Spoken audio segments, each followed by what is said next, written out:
미국 펜실베니아 주립대의 한 강의실에서 토론이 펼쳐집니다. 한류, BTS를 모르고 21세기 시장 경제에서 살아남을 수 없다라고 이미 4년 전 미국 대학 강단에서 얘기한 샘 리처드 교수의 강의실입니다.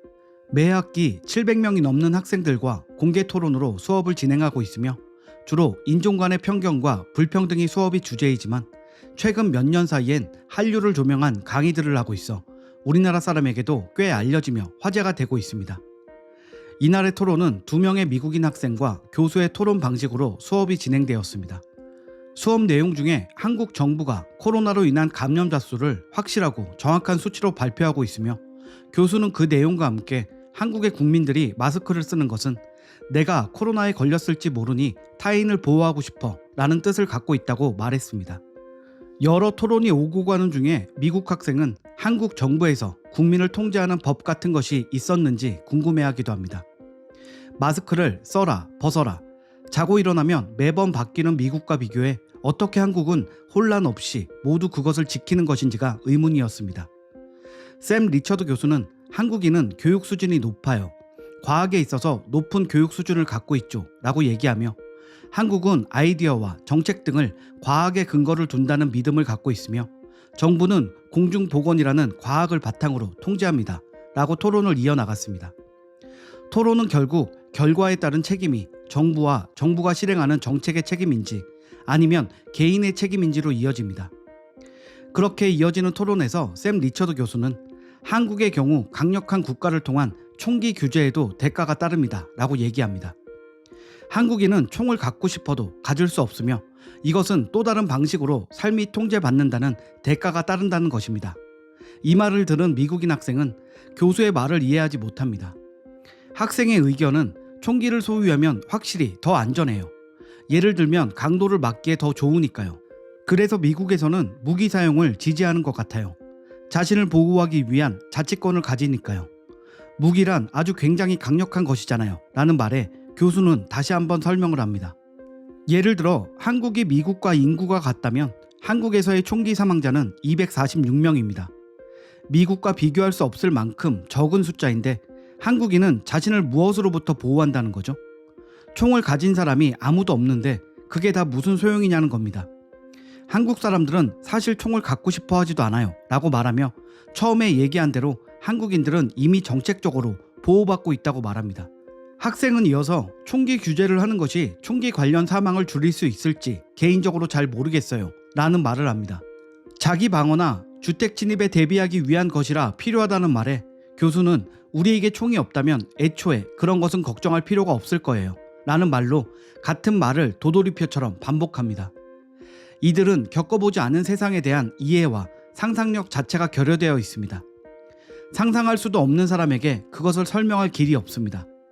우물한 개구리에게 우물 밖의 세상을 설명해 줄 길이 없는 것처럼 말입니다. 한 커뮤니티에 오징어 게임 드라마를 보며 한국인과 외국인의 차이가 극명하게 나타나는 장면에 대한 글이 올라왔습니다.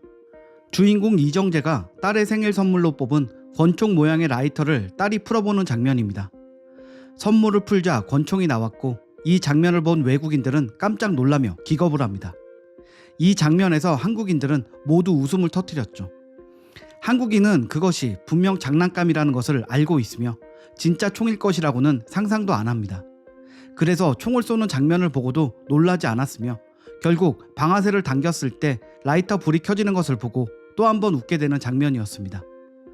권총을 당기는 모습에서 외국인들은 입을 막았으며 결국 총구에서 불이 나오는 모습을 보고는 그제서야 안도의 한숨을 쉬고 미소를 지었습니다. 이런 장면으로 인해 다시 한번 한국의 치안에 대해 감탄하는 외국인이 있었습니다. 29일 온라인 커뮤니티 보배드림에 콜롬비아 여자가 본 한국이라는 제목의 게시물이 올라왔습니다. 이 게시물에는 콜롬비아 출신의 한 외국인이 만든 한국에서만이라는 제목의 틱톡 영상 시리즈가 캡처되어 있었는데요. 밤늦은 시간 창문을 통해 밖을 내다본 그녀는 너무 놀라서 사진을 찍었습니다. 넓은 도로 가운데 횡단보도를 건너는 여성이 보였기 때문입니다. 그 여성은 혼자였습니다. 보기만 해도 불안하고 당장이라도 위험한 일이 생길 것 같아 혼자 무방비로 거리에 나온 여성이 걱정되었던 것입니다. 하지만 인터넷에서 한국의 밤이 얼마나 안전한지를 검색해 본다면 금방 알 수 있었을 것입니다. 외국인들이 한국에서의 치안에 얼마나 감동하고 신기해하고 있는지 말입니다. 그들은 한국에 오기 전에 봤던 한국의 드라마나 영화 장면이 정말 사실인지 궁금해했습니다. 밤늦은 시간에 편의점 밖에서 혼자 술 마시는 여주인공, 편의점 안에서는 라면을 먹는 학생, 생각을 정리하기 위해 밤에 고수부지를 뛰며 운동을 하는 모습, 늦은 시간까지 친구들과 즐겁게 놀러 다니는 모습 등은 그들에게 겪어보지 못한 현실이었습니다. 거짓말 같은 그런 일상은 화면으로만 볼 때는 의심스러웠겠지만 직접 한국을 방문한 외국인들에게 한국은 그야말로 신세계였습니다. 일부러 저녁에 공원을 산책해 보기도 하고 해가 뜨기도 전 이른 시간에 동네에 나가보기도 합니다. 그렇게 산책을 나가면 다른 사람들도 모두 편안한 차림으로 나와 있습니다. 더 늦은 시간에 나가도 강아지를 데리고 가벼운 운동이나 산책을 하는 여성도 볼 수 있습니다. 내가 원하는 길로 다닐 수 있고 내가 원하는 시간에 나갈 수 있다는 것, 당연한 일인 것 같지만 그 당연한 것을 외국인들은 경험하지 못한 사람이 많습니다. 그래서 외국의 유튜버들이 한국에 오면 꼭 찍어가는 것이 늦은 밤 한국 거리 체험 등입니다. 한국의 밤거리에 나가 얼마나 치안이 좋고 안전한지를 보여주는 영상들이 인기를 끌고 있는 것입니다. 이렇게 한국의 거리를 걸으며 한국을 설명하는 영상을 보다가 구독자들의 눈에 띄는 것들이 있었습니다. 바로 한국의 거리가 비춰질 때 길가에 놓여있는 물건들이었습니다. 밤에 편의점을 지나며 한국은 이 시간에 저 테이블에서 술을 마실 수도 있다 라고 얘기하지만 구독자들의 눈에는 편의점 밖에 놓여있는 물건에 꽂힙니다. 저렇게 물건을 길거리에 내놓아도 괜찮은가?